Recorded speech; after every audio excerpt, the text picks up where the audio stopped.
Oh, there we go. It's starting to rain. Thank you, God. My tomato plants were gonna die. Well, unless I water them, but I'm not gonna do that. That would defeat the whole purpose. You gotta give me some water, my guy. All right. Hey, yo, we are going to be discussing absolute nihilism. It is the mindset that has done me the most good throughout my life.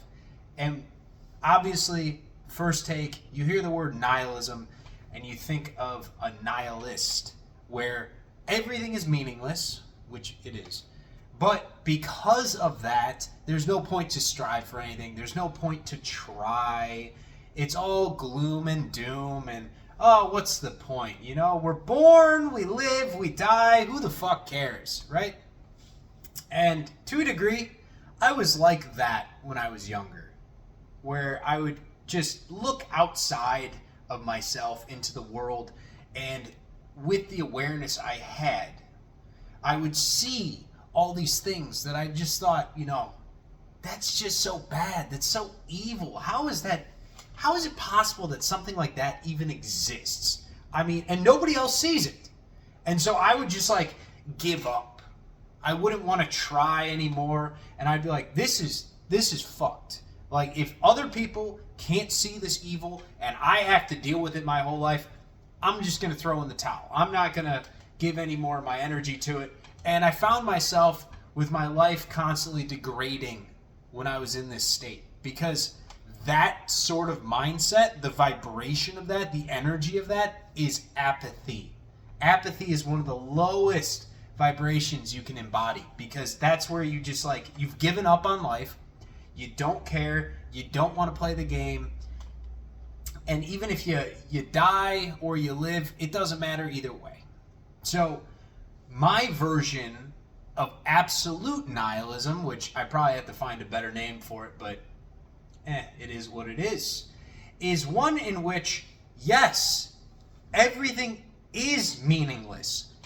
Therefore, you, the soul, you, me, we get to apply meaning to it, which is so much more fun. It's so beautiful when we can apply our own meaning to things. We can create our own good omens. We can create our synchronicities. We can look at the world outside of ourselves and glean meaning from everything in a way that is positive. It is emboldening.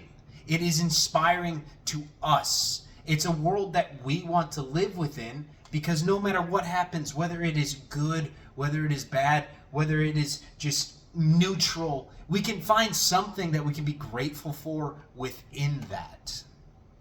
And how I found myself getting to that place was because after I gave the whole nihilism and like fuck the world and everybody else in it, I don't want to play the game. After that point, I started playing the game from the sense of pride, right? I'm just going to be honest with you guys.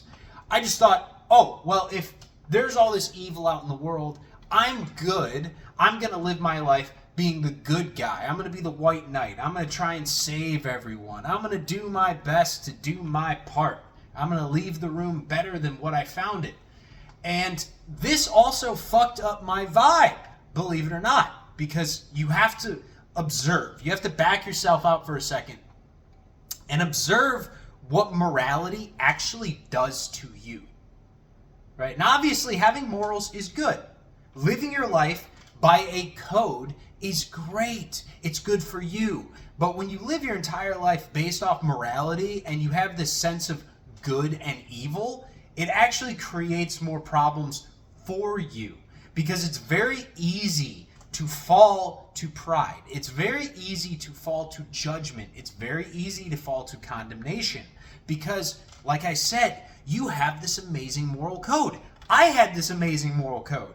And our egos have this fun little game they play where you basically are your own god, which you are, but don't take it the wrong way.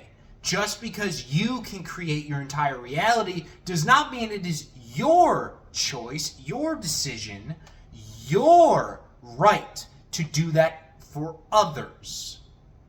You shouldn't go out of your way to cast your moral code, your moral beliefs onto other people. And this is where I found myself very often.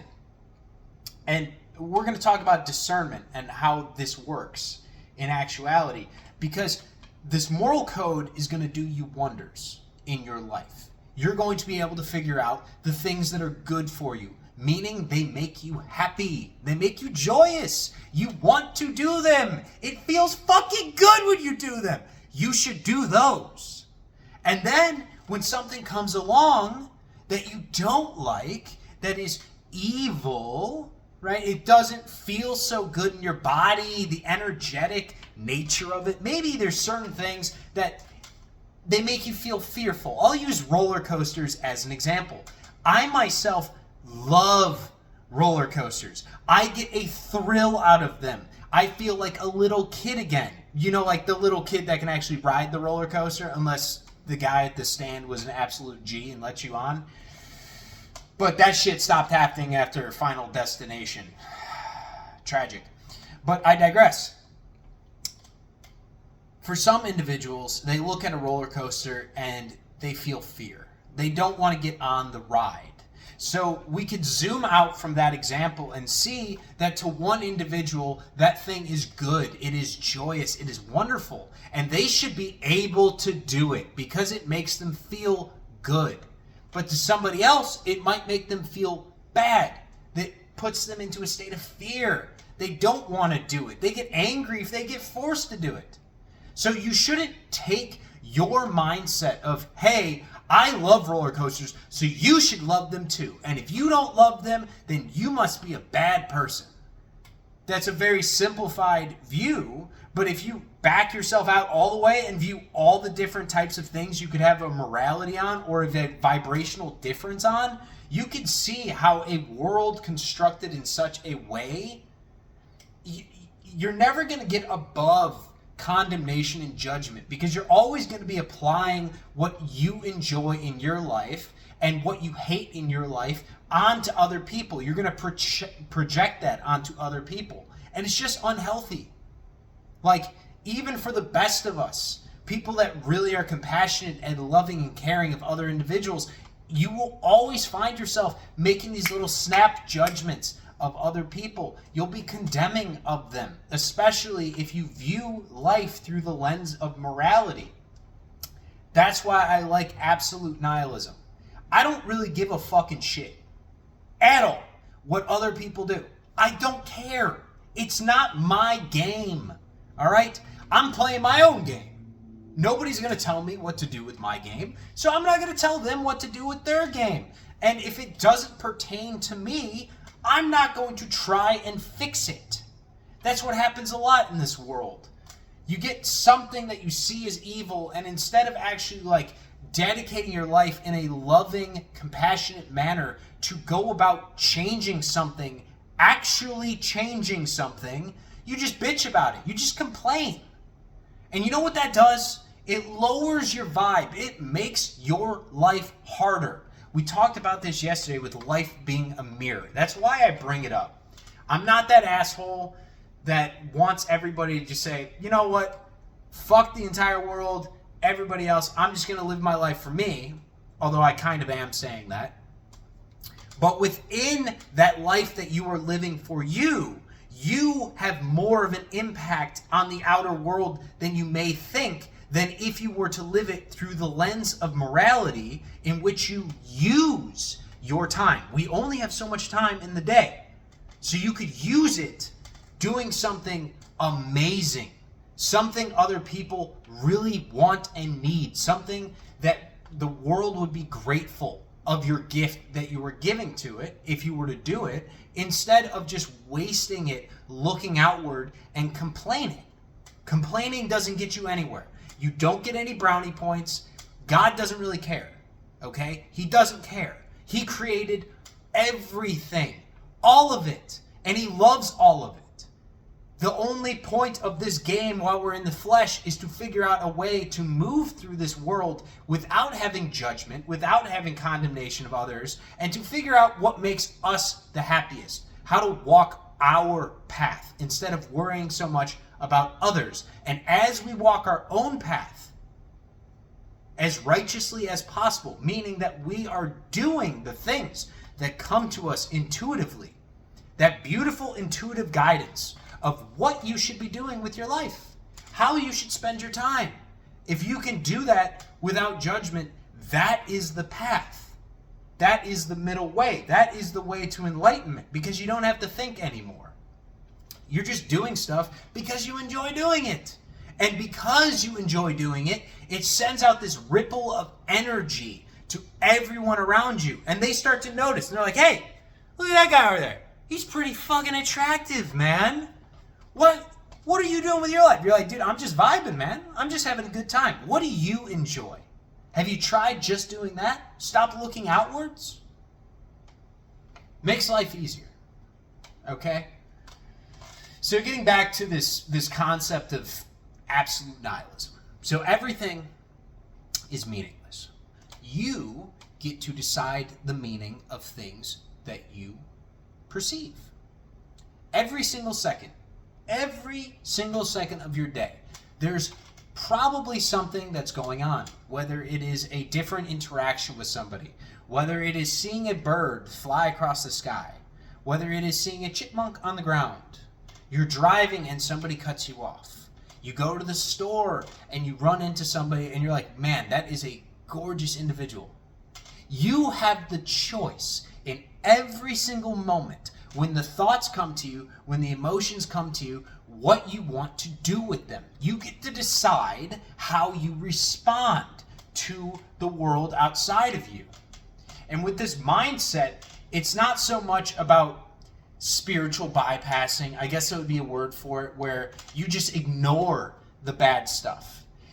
Instead, why it is so powerful, why I love it so much, is because you become aware of the bad stuff and you realize, using your discernment, hey, I don't like how that makes me feel.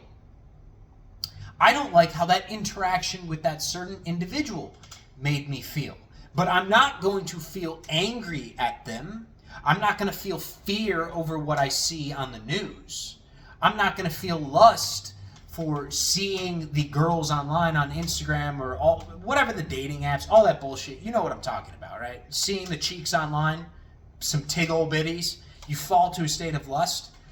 Instead, you take a moment, you observe yourself, and you're like, hey, I'm feeling an emotion that I don't like so much at this moment. And I'm grateful for that. I'm actually happy that I'm experiencing that, because that teaches me something important about me. That is the big takeaway here, is whenever something happens outside of you that could be perceived through the lens of morality or whatever your philosophy is towards life that is negative, it is a lesson to lead you back to being positive. It tells you something that for you don't like. And therefore, you can move differently to fill yourself and what you perceive in life with the things that you do like. See what I mean here? Instead of constantly reacting to the world, you see stuff you don't like and then you react to the mirror. You get angry at it. You get in fear of it. Instead, you're grateful for what you see, even if you don't like it at the time, because it teaches you something about yourself and where you're going to move in the future, and where, more importantly, you're going to put your energy. Where are you going to put your time? Who are you going to spend time with? What opportunities bring you the most joy, the most bliss, the most abundance into your life? And that's where you're going to go. You're going to stop fighting life. You're going to stop fighting the mirror, and you're going to let it teach you. Don't get mad when you hit the side of the river. Don't get mad at it. Learn from it. And then from there, it makes it much easier for you to go with the flow of life. That's the whole point. That's the whole point of the video. Okay? We want to be able to go with the flow. It makes life easier. If you want to know what enlightenment is, it is a releasing of thoughts. It is a release of the mind where you don't have all this anxiety. You don't have all this shit just constantly clustering your mind and bombarding you. All the negative self-beliefs, the different thoughts, the structures that other people put onto you. It is a release of that. And what do you do when you're from that point? You just act. You just flow. You do the things that bring you the most energy. Instead of expending the energy, the things that you fill your life with fill you with it. And so this mindset is not about having apathy. It's not about viewing life as meaningless. More so, the energy of the event. That's what I want to get at here. The energy of the event in of itself is neutral. It doesn't have any energy. It is what it is. It's going to happen when it's going to happen. And if it happens, great. It's something you can learn from. It's something we can grow from. It's something we can expand from. Instead of constantly trying to judge the world outside of us using our own moral code, trying to project ourselves onto other people, trying to control the mirror. Stop trying to control the world. Just control yourself, dude. Just control yourself. Vibe out. Have a good time. It doesn't matter what you enjoy doing. If you enjoy doing it, you are supposed to be doing it. It is a part of your life. It's part of your life. Fuck everybody else. Throw their opinions out the window. It doesn't matter. It's all noise. Figure out what puts you into your highest alignment. What brings you the most bliss and joy. What makes you love waking up every day and giving your energy to it. Figure that out.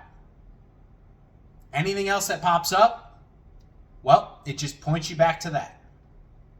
Pretty simple mindset, to be honest. It's kind of dope. All right.